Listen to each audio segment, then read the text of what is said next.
digging. There, we're digging. So this is part two. If you haven't seen part one, go all the way to the end of this one, and in the top left-hand corner, it will go back to part one. If you're here from part one, I appreciate it. Welcome back. And you probably missed a minute ago where I made the joke about the mace head, but other finds in that structure that they found are these flattened spoons, which are made of stone. They're, they don't have any wear on them or anything else. Other finds are also included a whalebone mace head and whale's tooth set in stone. When they show the mace head, you look at it, it's just medieval ones, but that's just like a scepter. That's what a scepter is a conglomeration of, through the years, of a mace head. You see them in First of Egypt, and they've got mace heads, and there's mace heads in Samaria, mace heads around. People are using them. It's a striking type club as we're working through some things, right? And anyhow, structure 10 was also discovered in 2008 and was described by excavators as temple-like. It has walls 4 meters or 13 foot thick and are still standing to a height of more than 3.3 feet. The building is 25 meters or 82 feet long. That's where I got the 9282 from. Sorry, guys. And 20 meters or 66 foot wide. And standing stone with a hole shaped like an hourglass was incorporated into the walls. And, this hourglass symbology, that goes back to being drawn in inscriptions for things like infinity or time and declamations. And so to find a standing stone that would have a hole in it, and the hole is shaped like an hourglass, would be extremely symbolic. And here it is, incorporated into a wall. There's also a cross-shaped inner sanctum, and the building was surrounded by a paved outer passage or walkway. It is believed to have been constructed around 2900 BC and appears to have been partly rebuilt around 2800 BC, probably due to structural instability. This is the largest structure of its kind anywhere in the north of Britain, and it would have dominated the ritual landscape of the peninsula. And you can see here where also they talk that it is overstretching on top of this older structure that was there. And so is this just an evolution through time, or are they still using some of these structures and built this over the top of that? Now you get a timeline thing like that. Well, let's continue, because here we are it's only a few hundred years later. Also, by the way, I like to mention at this point in the program that there's never any sign of any warfare whatsoever at this time. This is long before Rome came in and started messing with people that we know of, the Celts and the Druids and everything else. But hell, this is before those kind of guys got there and became who they were.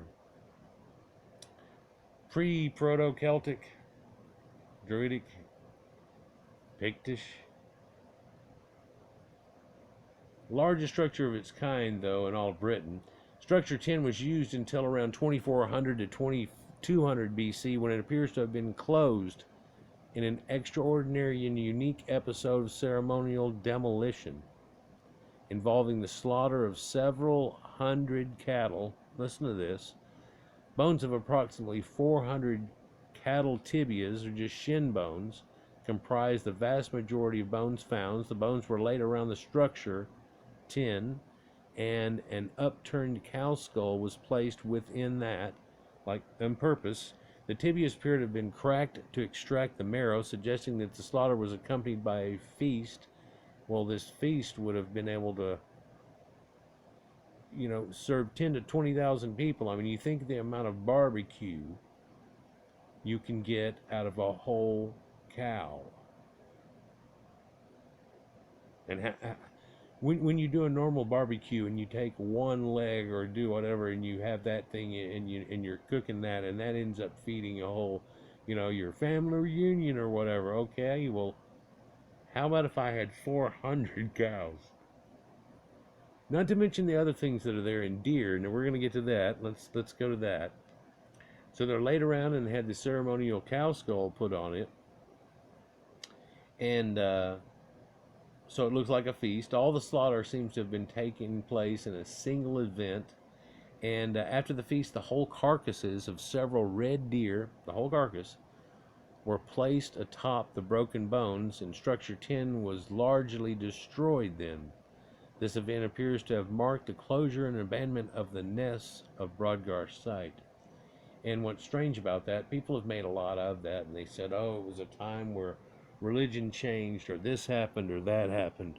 Oh yeah, well, let me go back to these elves and these halflings and these craps, because genetics show that that's kind of true. And why the hell they call them halflings? What are they half of? Well, the original people that were there, a lot of them have this Rh negative blood type and so on, and we're not going to get into that, and the Basque and so on, but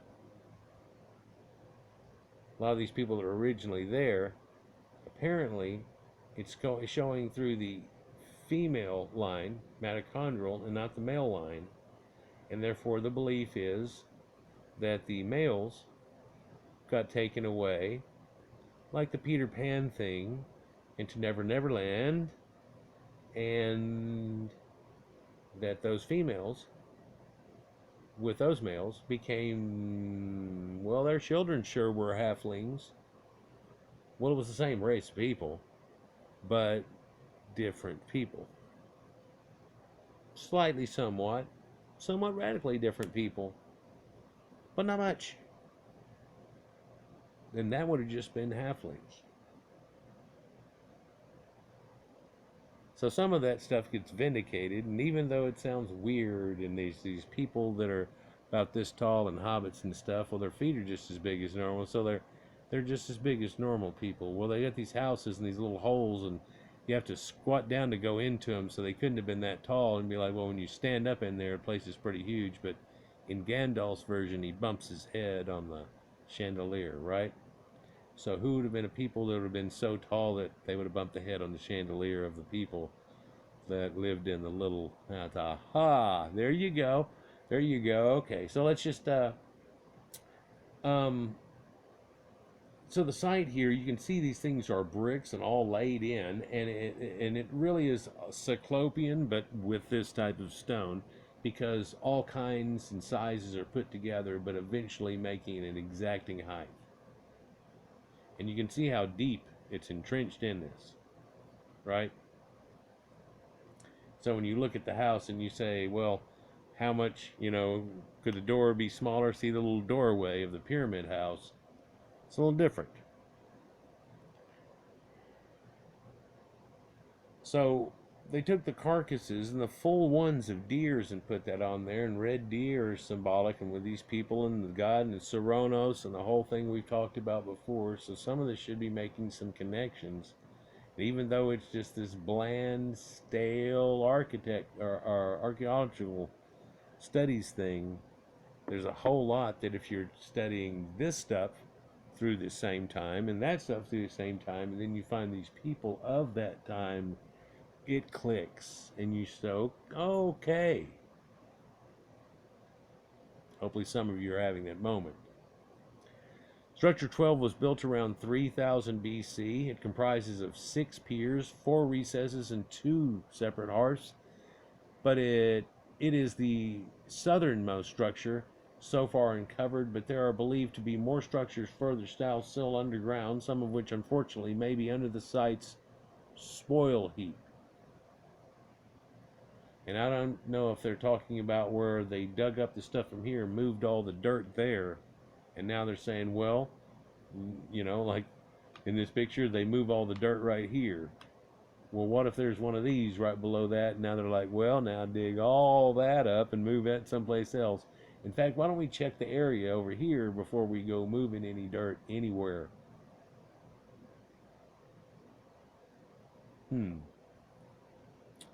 So it could be in the spoil heap.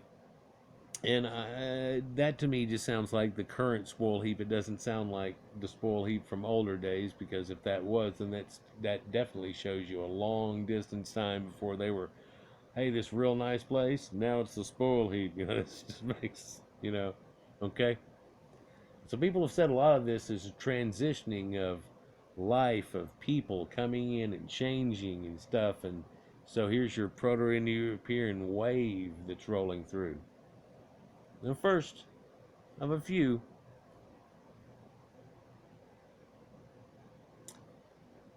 This it was made of well-dressed stone, but like several other buildings on the site, appears to have suffered from structural problems and was partially rebuilt and annexed to the north, added later in the Neolithic, is not well integrated into the original stonework. And so they're saying this front part right here and the way they did it isn't integrated so great into that. But if we look at it too, it looks like it could have been bigger than that and rounded off, and they just added a close off in this spot versus the door going out here or there.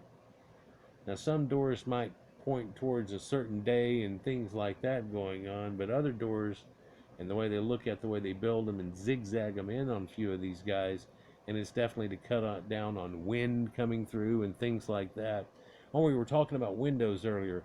You know, so up until recently, and us being able to make good quality glass storm windows and things, you know, especially like you read old stories like Little House on the Prairie and stuff like that, where they actually took thickened paper, but they rubbed it with butter and did things to it to where it became opaque and somewhat see-through. And if somebody walked in front of it, you could see, but it wasn't like you were looking outside going, "I see flour." But you know, it would have been workable somewhat, but in doing so it still let it through. Well, they put shutters on there on the outside, and that blocks most of the wind, not really the cold air, but gives you some. Then on the inside you would have curtains, and a lot of these curtains have one or two, or an inside curtain that you'd have two, and then others. So it's pretty much like putting a blanket and then putting a, you know, thing over the top of that, and that's blocking that. It's not necessarily just to block light or do this, that, and the other. In fact, a lot of times you want to let light in, as long as you're not letting in the cold, and so on, right? And these places built into like this would have held their temperature rather than the outside getting real warm during the day. It would have been kind of cool back inside of it, mainly, if you would control it correctly. Um, so the annex contained masses of grooved ware pottery, including some very large vessels, some made with techniques not otherwise known from the Neolithic. Ba-ding! And some colored black, red, or white, the colors of Atlantis. The red color was made of ochre, and the black of soot. The source of the white coloring has not yet been determined, but it probably is done from chalk or something along that line. Um, the grooved ware from Orkney is the oldest known in Britain, and the style appears to originate from Orkney and radiate southwards from there. So they're saying that style of pottery had originated there. And there's another thing that talks about how, you know, that they originally thought that things went there and then stretched out, but now when they find these sites and not finding corresponding sites into Britain and other places, it looks like, hold on, these people went all the way up here and landed here, and then it spreaded down from there. Yeah, and hearkening parts of religion and buildings and things that show, well, you know, so it kind of went the other way. And because it looks like the sites and the age and the date that it is, that now again they've got to go with that, well, these people were badass boat people, like the Phoenicians and the Vikings, that seem to pinpoint around this area. Hot ding. Here's another look at that site. So in the back you can see the other lock that's in it, and I believe that's the freshwater one, and the ocean one's the one that looks darker, is right over here on the other side. It's Structure 12 in July. Just visible at the back of this photograph is celebrity archaeologist Neil Oliver. So, probably there, or with that group. There's 3 there, and there's 2 there. I'm going to say he's right there. So, Structure 14.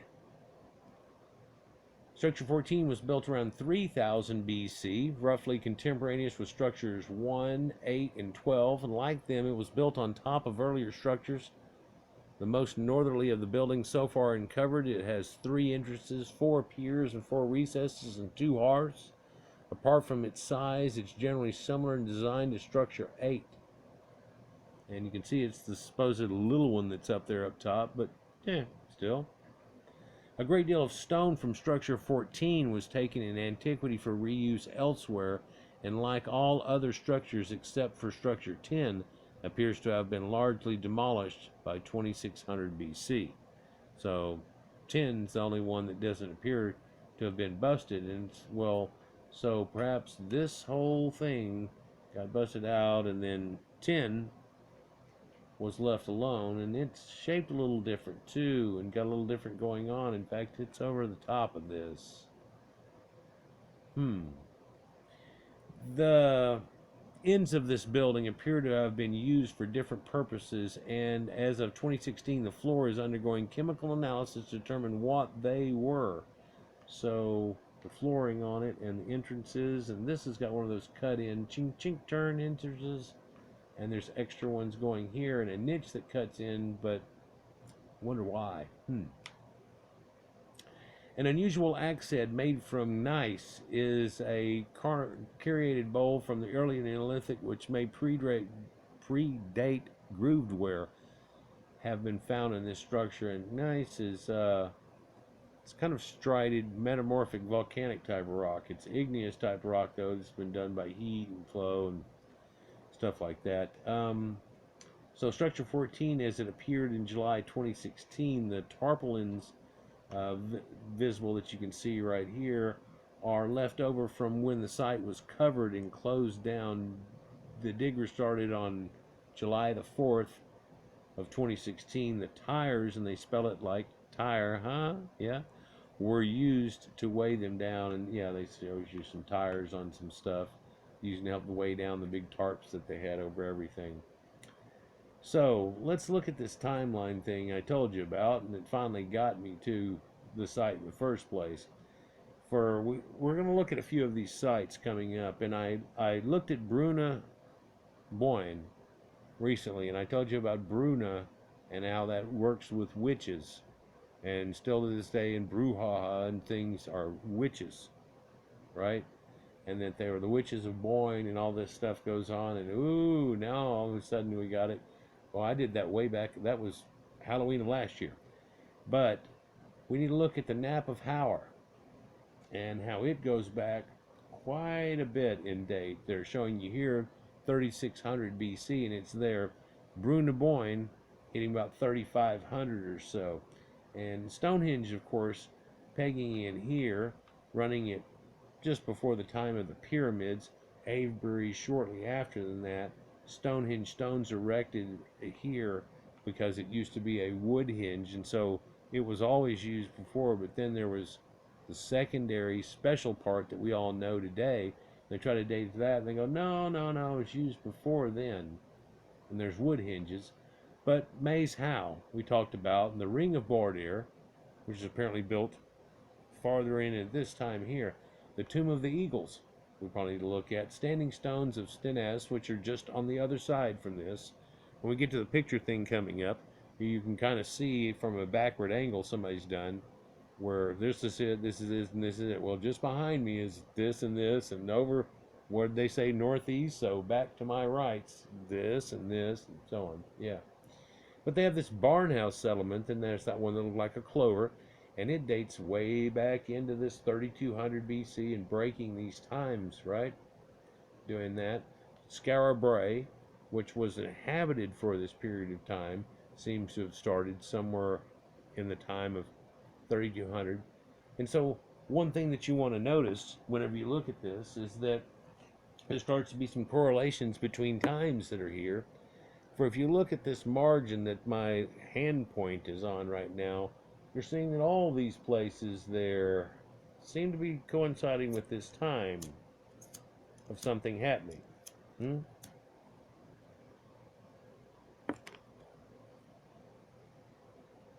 So there was something happening here, and then bam, oh man, bam, look. And apparently all these structures are all about the same time as the standing stones and tombs and everything else. So it all came on about once. This is usually something that you can't look at whenever you're looking at, things. Well, they give you a date, and you go, well, that's what the same date as so and so. Well, when you look at things and you line them up like this, it starts to show you things. Like when you put things in a pie chart, and you all of a sudden you go, I guess there was a whole lot of people doing blah, because once I put it in, okay. So all these structures are here, and structure 10 appears to come at slightly later date and overlapped on the other structure, but then they know that all of these structures were buildings yet to be discovered, and they date from much earlier time, going back 3300, 3400 BC. But they're also saying all these structures here were also built on previous structures, right? So that's important to think about, because they're apparently going on here too, and it's not showing on the, well, does it go from the time of the barn house settlement and these other people that come in around here? Who do you want to attach it to? Because right now we're attaching the second set that comes on with all of these sites, right? And even Stonehenge 1, by the way, ding, Avebury comes on at about the time of structure 10. When you start seeing things like that, it kind of, makes coordination a little bit, connections. So finds, and they're just going to talk about them here somewhat. Oh, let me see if I can zoom this out enough to where y'all can. Finds. They're going to talk about them a little bit, and I'm going to try to show you some pictures in that last part, and we'll try to get to it pretty quick. I'm already 20 in this one. Excavations have revealed several buildings, both ritual and domestic, and the works suggest there are likely to be more in the vicinity. Pottery, cremated animal bones, stone tools, and polished stone and mace heads have also been discovered. Some of the stone slabs are decorated with geometrical lozenges, typical of other Neolithic sites in other places, and they don't want to make the connections, but lozenges are symbols, like are shown on shields and things. It's little icons and symbols they have. One would think of a swastika as a lozenge, the head of Medusa as being that, a griffin and or a lion or whatever can be used, but geometrical lozenges are going to be something like swastikas, diamonds, so on.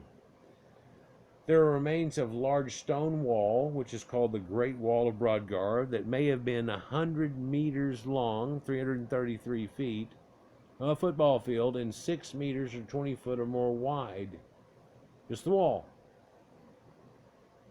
It appears to traverse the entire peninsula where the site is located, and may have been a symbolic barrier between the ritual landscape of the ring and the mundane world around it. Although once you see this other picture, it's like, well, the mundane world around it, the people living there would have been extra going around it, and then farming lands are just on that way and just that way, and a baked clay artifact known as the Brogdar Boy, and thought to be a figurine with a head, body, and 2 eyes, was also unearthed in the rubble of one of the structures in 2011. And I still have yet to see a damn picture of this. I should just look up Brogdar Boy, but I always, when I get into it, I never come back. But hearing his name reminds me.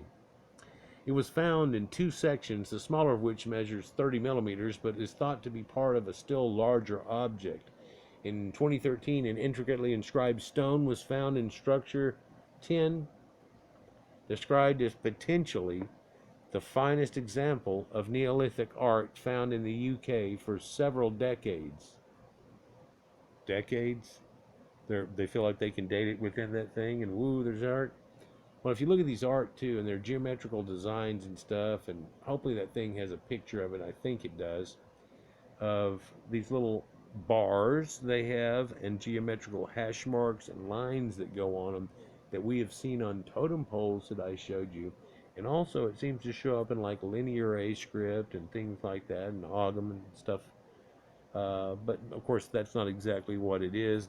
I'm not claiming even that's what it is necessarily, but it looks symbols and cut on angles that have to do with this same type of thing that we've seen.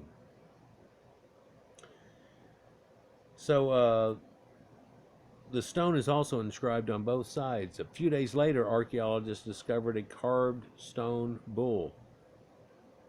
Got a picture, bud? Ball. Sorry, not bull.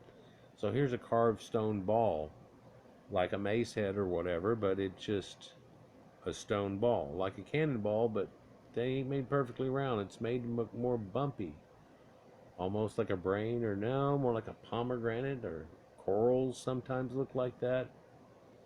Isn't that odd? Well, what would that be used for? Is it used in warfare somehow? Because they're pretty big. Let's see, it's 2.75 inches across. No, that's the world's first golf ball. 2.5 inches across. That's the size of a handball or a good sized mace head.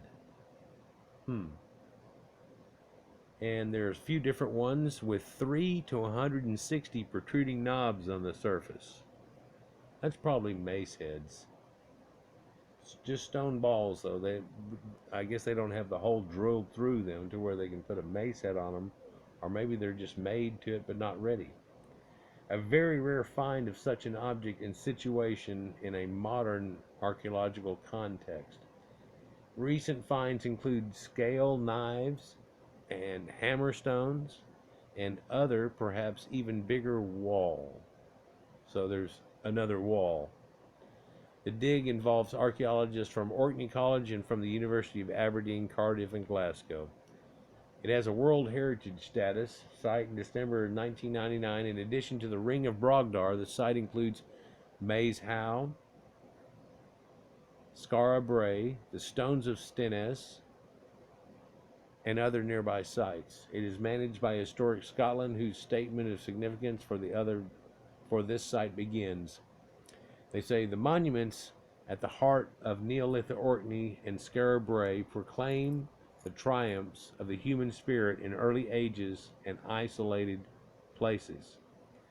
They were approximately contemporary with the mastabas of the archaic period of Egypt, first and second dynasties, before the pyramids were created, the brick temples of the Sumerians, and the first cities of Harappa culture in India, and a century or two earlier than the Golden Age of China. Ironically, all those places were helped by the same people who bring it on home here eventually. Unusually fine for their early date, and with a remarkably rich survival of evidence, these sites stand as a visible symbol of achievements of early people away from the traditional centers of civilization. Hey, the heralds can go wherever, and it just happens, doesn't it? Stenness is a unique and early expression of the ritual customs of the people who buried their dead in tombs like Maes Howe and lived in settlements like Skara Brae. Since the importance of the Ness was discovered only in 2003, I believe it was 2002, maybe it's late 2002, oh what the hell. It was not mentioned explicitly in 1999 in that grouping, and was not one of the 4 key sites. Nevertheless, the Ness of Brogdar contributes greatly to our understanding of the WHS according to Historic Scotland. And so they're pretty much admitting here that if they'd have known that it was there at the time, it would have been one of the key points out of all of this, but it wasn't mentioned at first. They have a lot of other references that come with it here, and going down to all kinds of crazy stories. So let's get out of this timeline, and hopefully y'all got a good look at that. And we're going to go over a few of these other sites with other videos soon. How much time do I got? 30? Let's check out this other video here real quick. And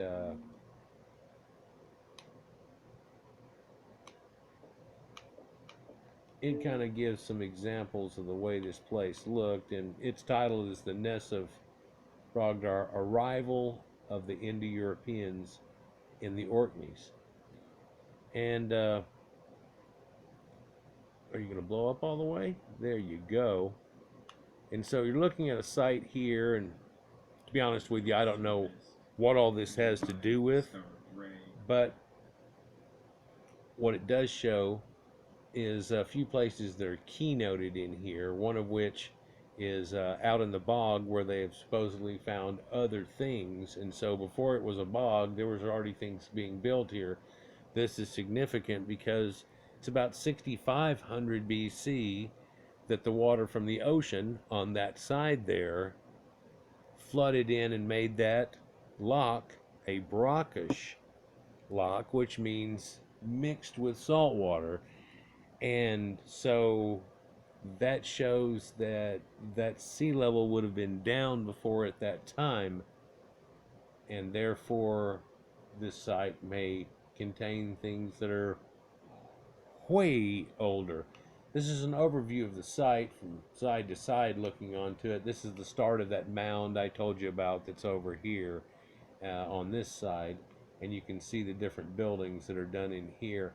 And they built this thing that looks like a gallows, but really it's supposedly some overlook for you to come and walk up onto and then overlook onto the site, because like we're looking at right now, looking down on it is pretty revealing and so on. Again, here are the buildings where the workers do their work and stuff, and there appear to be a bunch of people are collective here. It's probably lunchtime or something like that going on, and somebody threw up or flew up a drone and took some shots here.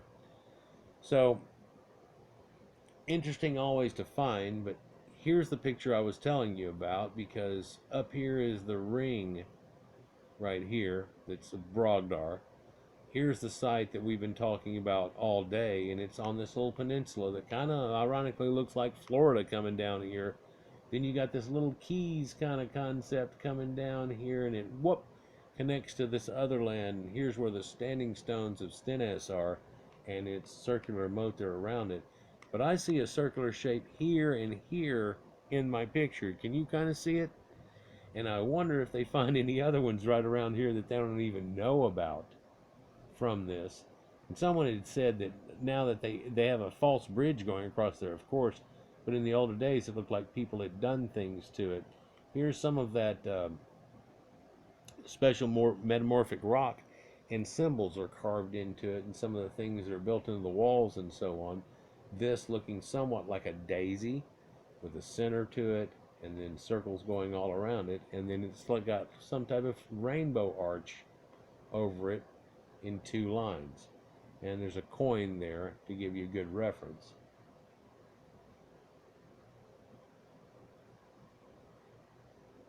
So they use local rock, it's not from too far away, where they find things like Stonehenge itself. I mean, the blue stones and so on are taken from so far away and across water, and Merlin floated them and so on, and I've already did a video about that. And here's a picture of another one of those mace heads with even more dots all over it than that last one. I don't think that's the same one. But it's just listed as a ball, or a knurled ball. What's up with that? Pomegranate, guys? And who'd go through the trouble of doing all this? Well, they have all this artwork that they've done too. Show you some of it in here, hopefully, but not all of it. And there's supposed to be a paper coming out about it, because that was a recent excavation that was going on there. Right? So, mace heads, though. Man, that kind of technology got around in older days. So here's some of those rocks that have these carbons and these carvings done onto them at certain angles, and done things into them. Clearly displayed. Now, to cut in something that fine, a lot of people have said that would take metal, and then they want to hide that rock, but you're going to have to find some real sharp rock like obsidian or some arrowhead or something, and just waste it and dull it away to try to do that, if you're not using some type of metal knife or extremely pointy object, right? So here's this. That's not the hourglass symbol, but that is an hourglass symbol right there.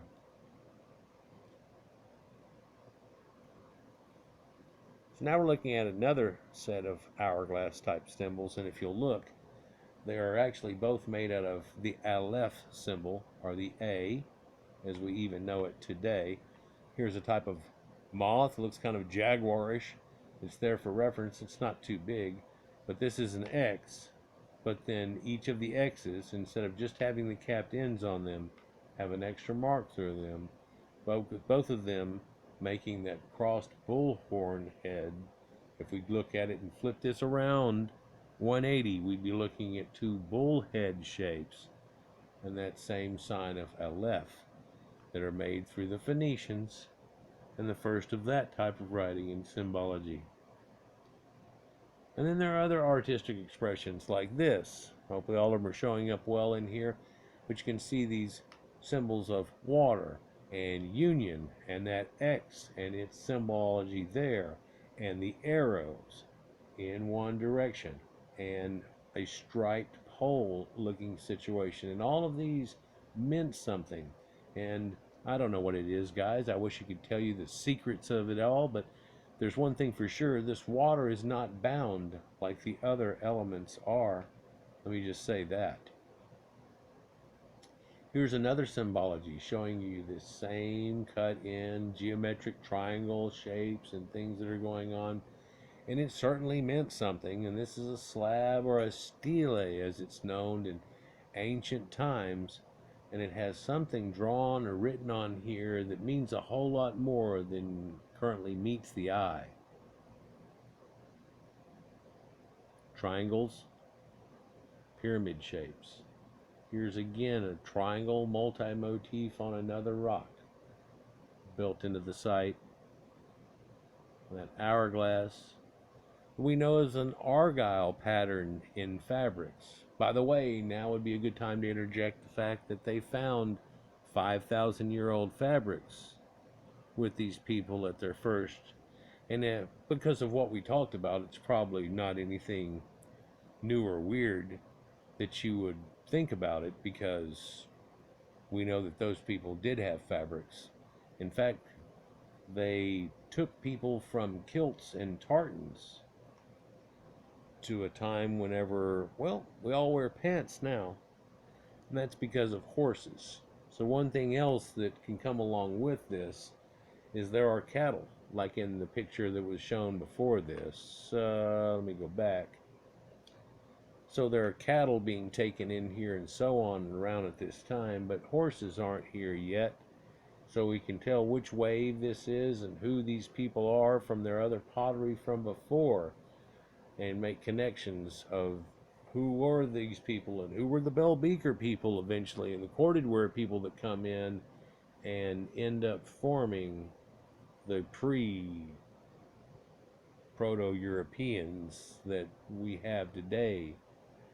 Although it's really, if you look at it, it's kind of like these people from Russia came over here and came over there, and it's not too hard to see that if we took the accents and the way people live out of the situation, that Putin looks like Caesar, but so does Jean-Luc Picard.